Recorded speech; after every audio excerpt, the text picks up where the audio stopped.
Salut la compagnie, me revoici pour un nouvel update et avec une très bonne nouvelle, bon qui me concerne, mais je me dis que si vous regardez cette chaîne YouTube c'est que ça vous intéresse un minimum, puisque officiellement je peux vous l'annoncer, en espérant que ça me porte pas la poisse, mais j'en ai terminé avec ma panne de lecture. Pour rappel, je suis en panne de lecture depuis le mois de novembre. Ça s'est terminé pendant le mois d'avril, j'en suis trop heureuse. J'ai voulu attendre un peu, bon déjà vous pouvez le voir dans la partie 2 du vlog qui est juste ici.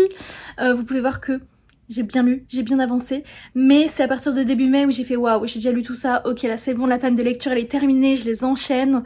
On est, je sais plus on est le combien là, on est le 13 je crois, 13 mai, au jour où je filme. Et je suis déjà à mon 6e roman du mois. C'est déjà plus que ce que j'ai lu tous les mois précédents. pas assemblé, mais par mois.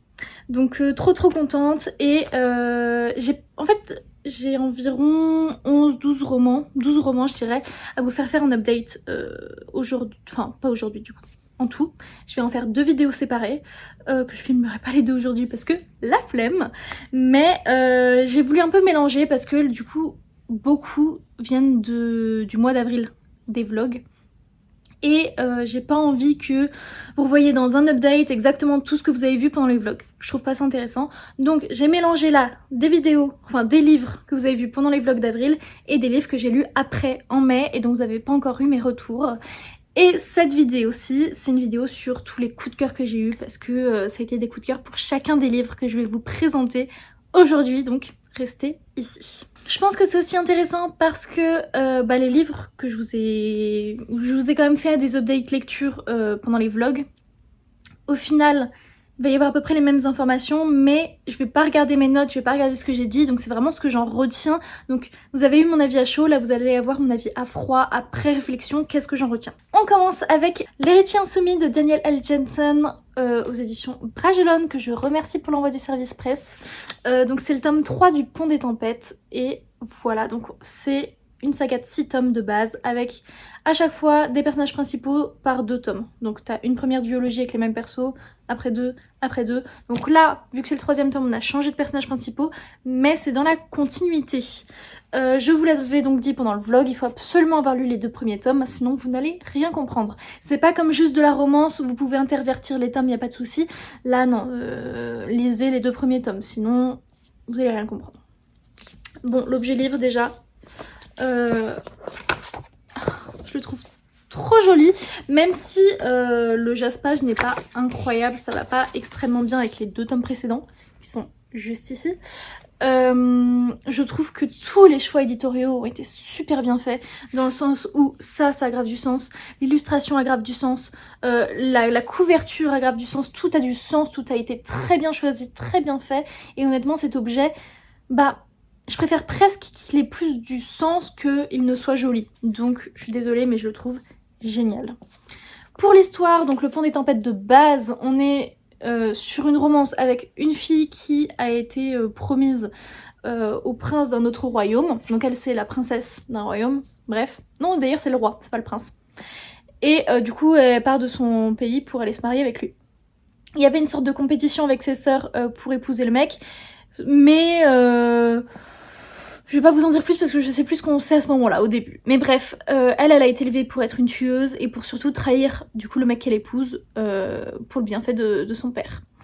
Voilà, et du coup il va y avoir un gros enemies to lovers parce que qu'est-ce qu'elle va faire quand elle va commencer à bien l'apprécier? Voilà, c'est un peu type bateau quand même, mais j'ai trop aimé, c'est assez bien équilibré je trouve entre romance et politique. Et voilà, donc là on a des personnages différents de ceux que je vous ai présentés, vu que c'est un tome 3. On a... je sais même pas si j'ai envie de vous dire sur qui c'est. Sur une fille qu'on croise dans le tome 2 et sur le frère, enfin un des frères de l'héroïne, du 1. Voilà. Ensuite, mon avis, ça a été un coup de cœur. Bon, déjà, faut que je vous dise, ce tome 3, pour pas que vous fassiez la même erreur que moi, se situe exactement en même temps que le tome 2. Donc en gros, on démarre avec finalement, juste après le plot twist de la fin du 1er tome. Donc on revoit tous les événements du 2e tome, c'est juste qu'on le voit d'un différent point de vue. Après, c'est pas exactement les mêmes choses parce que les personnages principaux ne sont pas au même endroit selon l'intrigue quoi. Donc c'est pas... On a des scènes en commun, je veux dire, bien sûr, puisque bah, ça relate les mêmes événements, mais vu qu'on est d'une autre perspective, de personnes qui sont dans d'autres pays, dans d'autres capitales, etc., il se passe pas les mêmes choses. On a encore une romance Enemies to Lovers qui est incroyable. Moi honnêtement je l'ai adorée. J'ai été à fond dedans. Et c'est ce qui a fait aussi que ce roman fut une excellente lecture. J'essaie de le comparer aux 2 premiers tomes et je sais pas, je trouve ça très différent, je pourrais pas les comparer. Mais j'ai trop aimé cette romance où il y a un moment où j'avais les larmes aux yeux, je me demande si j'ai pas pleuré. Je pense pas que j'ai pleuré, mais je pense que j'étais vraiment pas loin parce que juste les personnages sont tellement désespérés. Ils peuvent pas être ensemble, mais à la fois, bah, c'est un peu le coup de foudre, ils s'aiment l'un l'autre et ils peuvent rien faire. Et ça, je suis désolée, mais ça a eu mon cœur, j'étais juste séduite. Donc rien que pour ça, lisez ce bouquin, lisez cette saga qui est très bonne. Honnêtement, j'adore Le Pont des Tempêtes. Et je trouve qu'il est super intéressant ce tome. Je sais qu'il y en a qui ont dit oui, mais du coup il se passe un peu la même chose que dans le 2, c'est chiant, blablabla.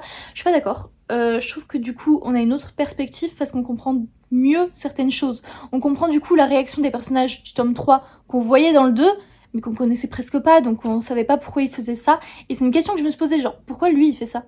Et ben là on sait pourquoi il a fait ça. Donc non, je trouve ça hyper intéressant, je trouve que c'est pour... D'un côté en fait c'est comme si c'était un tome bonus pour mieux approfondir des éléments de l'univers des personnages, mais à la fois c'est toute une autre duologie, d'autres thématiques qui s'ouvrent, d'autres problématiques, donc c'est hyper intéressant. Enfin moi je suis désolée, mais si vous avez aimé rien que le premier tome, ou les 2 premiers tomes si vous en êtes jusqu'ici, il n'y a pas de raison que vous n'aimiez pas le tome 3. Enfin c'est mon avis, hein. J'ai vu quelques avis négatifs, mais moi vraiment je l'ai trop aimé, et je pense que ce serait une grave erreur de ne pas le lire. On va enchaîner avec un autre service presse, mais que vous n'avez pas vu cette fois-ci. Il s'agit d'un roman d'Hauteville, donc Love Theoretically d'Ali Hazelwood, donc chez Hauteville, que je remercie encore une fois. J'ai eu un beau bébé, parce que pour rappel Hauteville, Bragelonne c'est la même maison, et bah moi je suis une grande fan hein, d'Ali Hazelwood, donc bah trop heureuse. Je l'ai bouffé en 24 heures je crois, et c'était trop bien. Gros coup de cœur, coup de foudre, j'ai trop aimé. On retrouve Elsie et Jack, je sais pas trop comment l'appeler, Jack je suppose.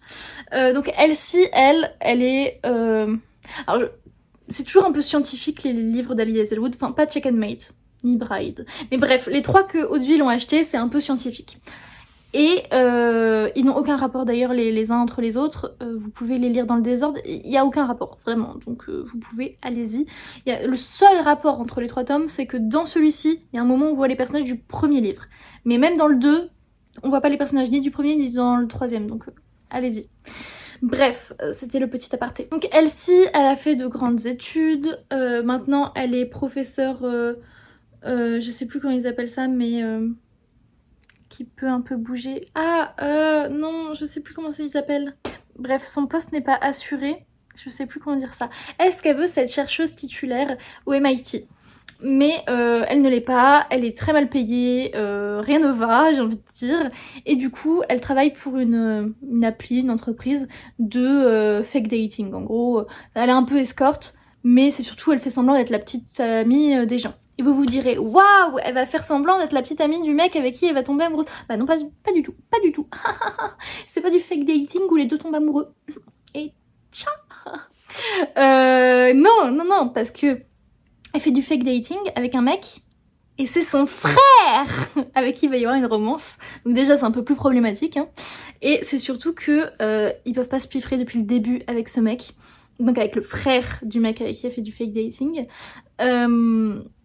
Et en fait il s'avère que quand elle doit passer un entretien et découvrir qui va lui faire passer des entretiens, qui va avoir un poids de décision sur son adhésion en tant que professeur du MIT, bah c'est ce mec qu'elle déteste. Sauf qu'elle ne savait pas qu'en fait lui il travaillait dans le même monde qu'elle. Elle pensait qu'il était prof de sport, rien à voir.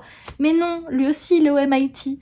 Et du coup bah savoir que ce mec qu'elle déteste de base, et ben il a ce pouvoir entre ses mains, même si c'est pas lui qui décide, il fait partie quand même du jury, etc.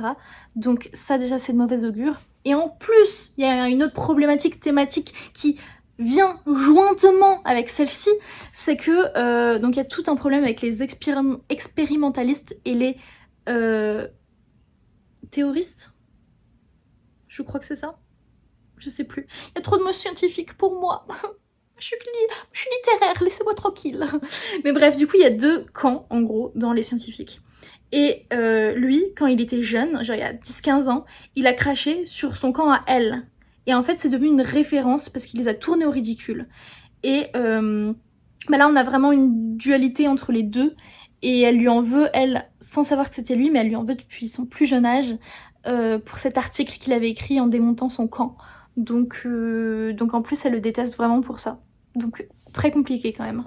Mais ce roman était juste incroyable. On est sur un He Falls First. À chaque fois c'est des He Falls First. Moi j'aime trop.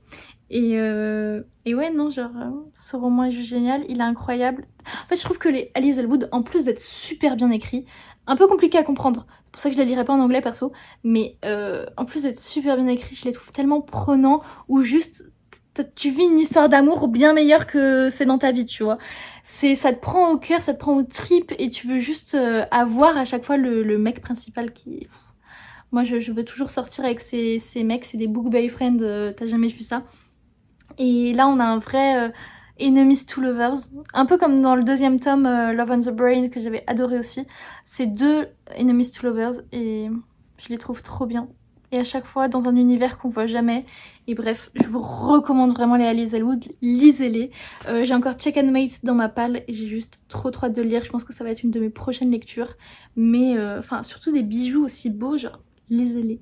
On va passer sur un livre que vous avez vu pendant le vlog. Il s'agit de La Guilde des Ombres, le tome 1, Le Don de Mort d'Anatrice aux éditions Pocket, que je remercie pour ce gifting parce que en soi c'est du gifting je dirais, vu que je l'ai eu à une soirée qu'ils avaient organisée.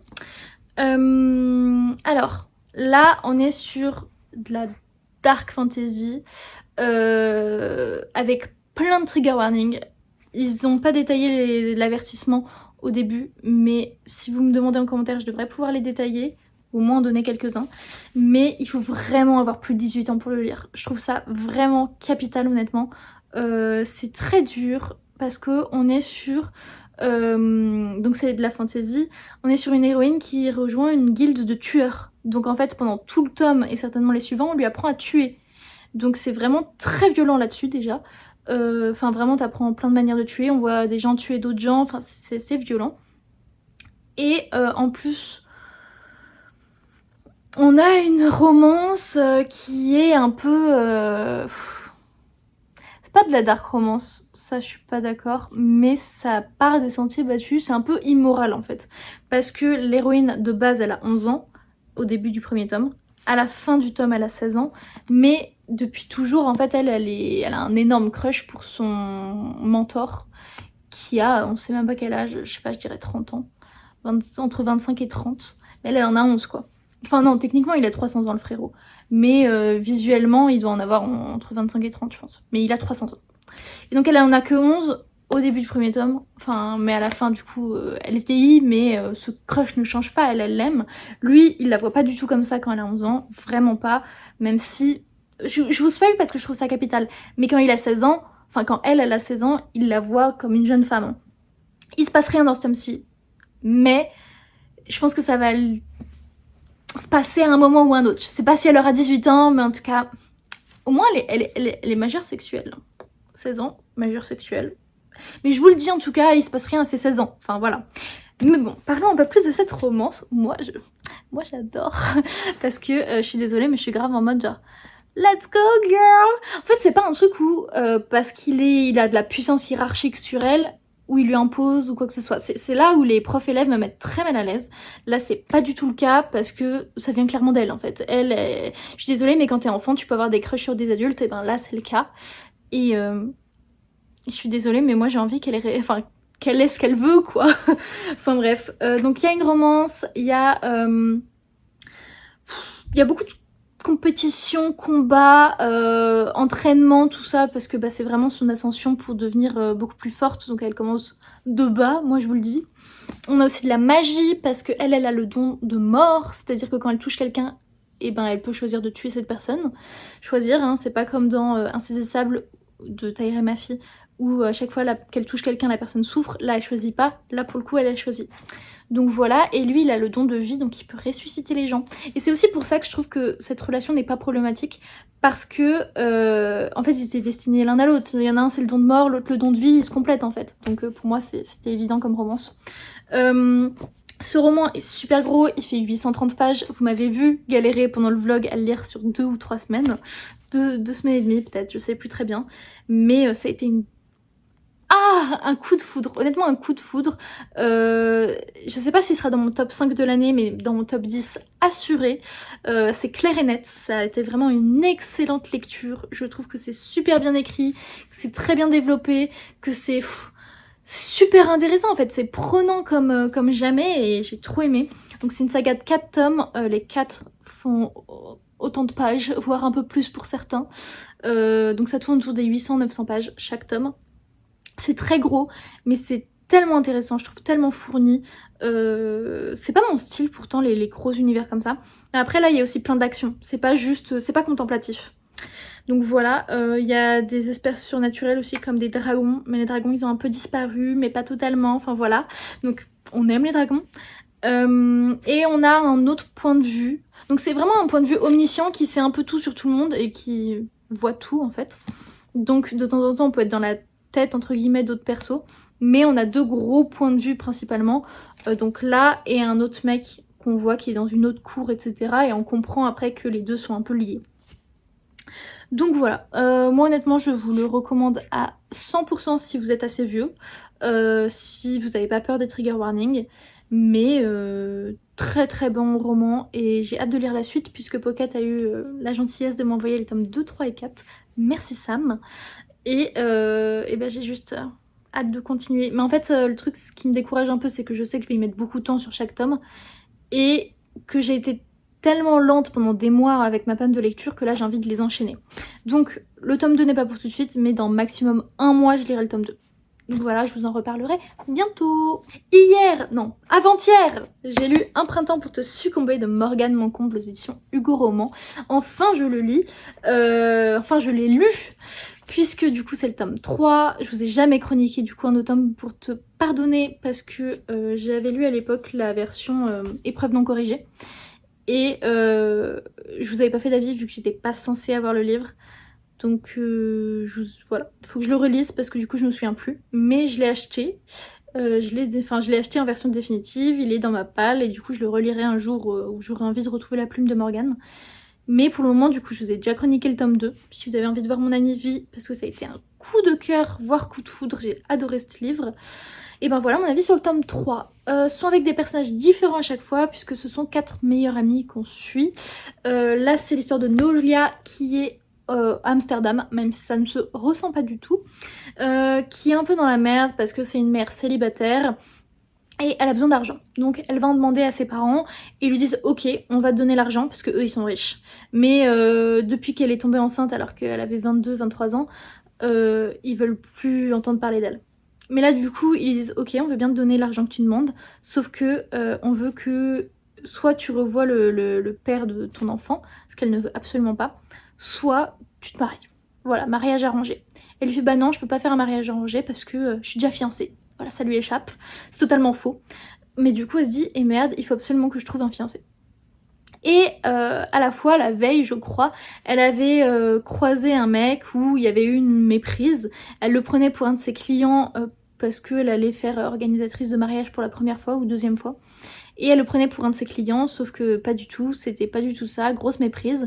Et lui, pour le coup, il cherche quelqu'un pour l'épouser, parce que il est célèbre, il vient de lancer une application sur de l'escorte et des prostituées à la fois, enfin tu choisis ce que tu veux, à quel point, etc. Si c'est pour une nuit, si c'est pour faire semblant d'être en couple, si c'est pour coucher, etc. Et donc il est très mal vu parce qu'on le traite de proxénète, etc. Et alors que pour lui au final c'est juste pour faciliter et sécuriser un peu la vie des prostituées, c'est vraiment pas pour... En fait c'est pour faciliter leur vie et pas qu'on puisse s'en prendre à elles, pas qu'on ait des informations sur elles, etc. Au final lui pour le coup il cherche quelqu'un à épouser et donc après cette première rencontre catastrophique ils se recroisent une fois, 2 fois et ils finissent par décider de faire un contrat et de se marier ensemble. C'était le plot de base. Gros coup de cœur. J'ai moins aimé que le deuxième tome, mais gros coup de cœur quand même. Meilleur que le premier pour moi. J'ai vu plein d'avis différents. J'ai vu des avis mitigés, j'ai vu des personnes qui disaient c'est mon tome préféré des 3. J'ai vu vraiment tout et rien, son paroxysme. Moi vraiment j'ai adoré, j'ai trouvé ça vraiment trop bien. Je suis amoureuse de Camille, il est absolument génial, c'est un book boyfriend mais voilà, c'est un He Falls First, enfin moi vraiment je pense que c'est presque ma trope préférée maintenant, le He Falls First, enfin, j'aime trop ça.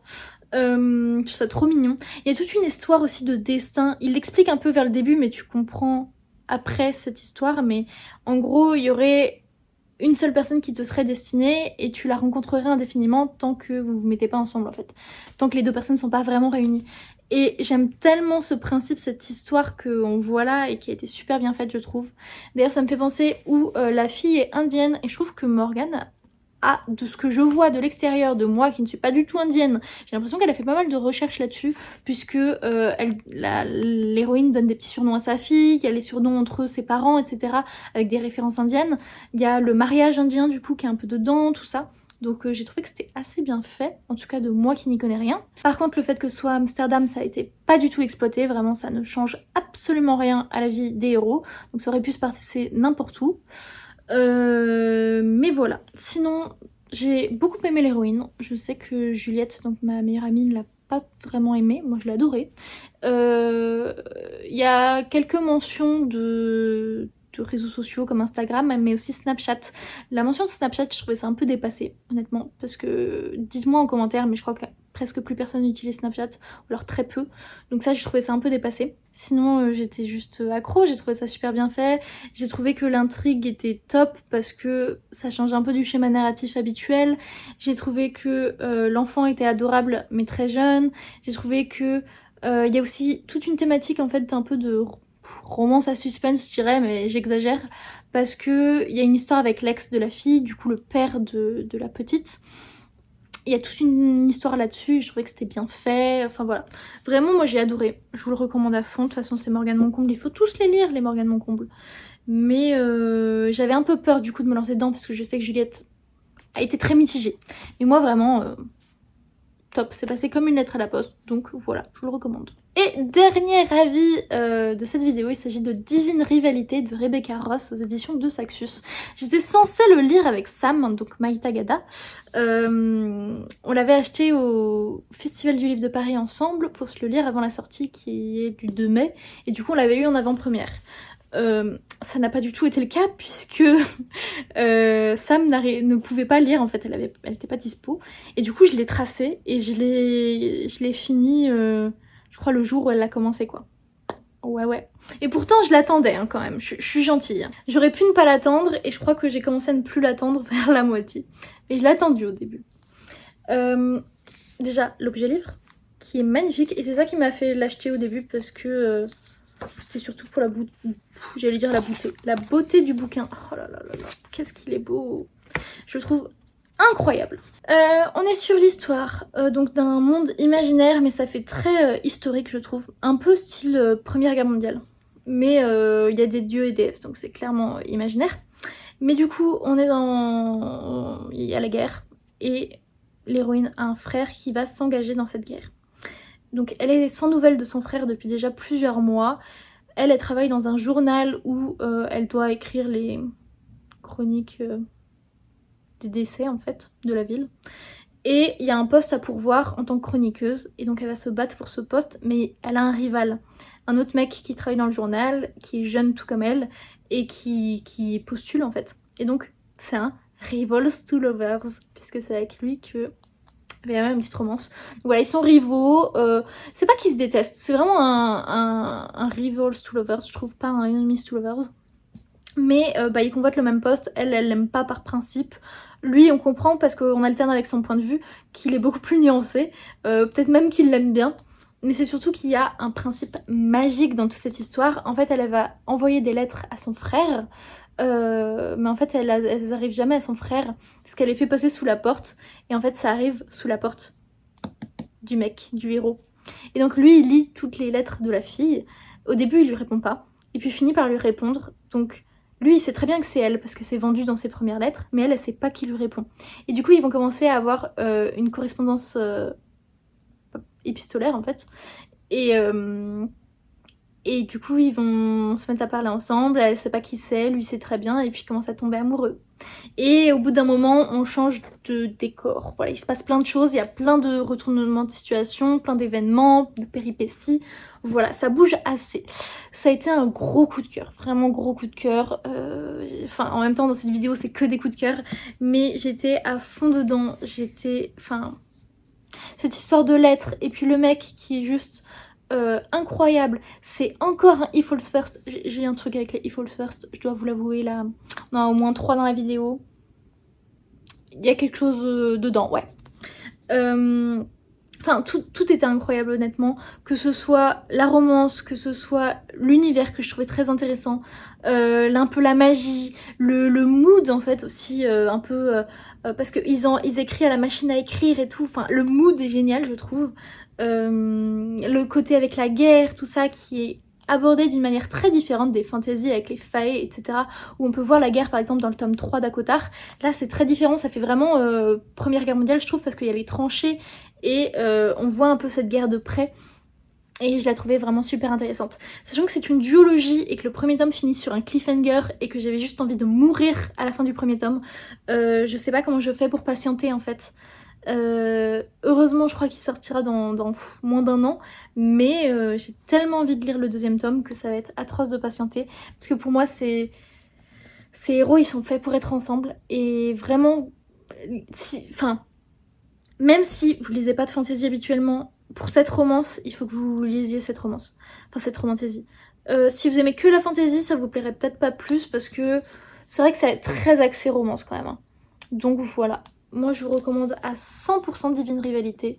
Bravo de Saxius d'ailleurs pour cet objet livre qui est magnifique, qui n'est pas comme ce que les étrangers ont fait. Même sous la jaquette c'est incroyable, alors que c'est vraiment une nouveauté française pour le coup. Donc good job, bravo. Et lisez-moi cette histoire de 400 pages qui est absolument géniale, et on se retrouvera pour le tome 2. Voilà, j'ai beaucoup parlé, je sais pas si vous avez toutes les informations dont vous aviez besoin. En tout cas ça a été que des coups de cœur pour moi, que des très très bonnes lectures, et j'espère que j'ai réussi à vous transmettre cette envie de les lire. Dites-moi si c'est le cas, lesquels vous avez envie d'acheter, lesquels vous avez déjà dans vos pales ou que vous avez déjà lus. Et puis moi je vous fais des gros bisous, je vous dis à bientôt, mettez un petit pouce en l'air et un commentaire, et puis à bientôt. Ciao.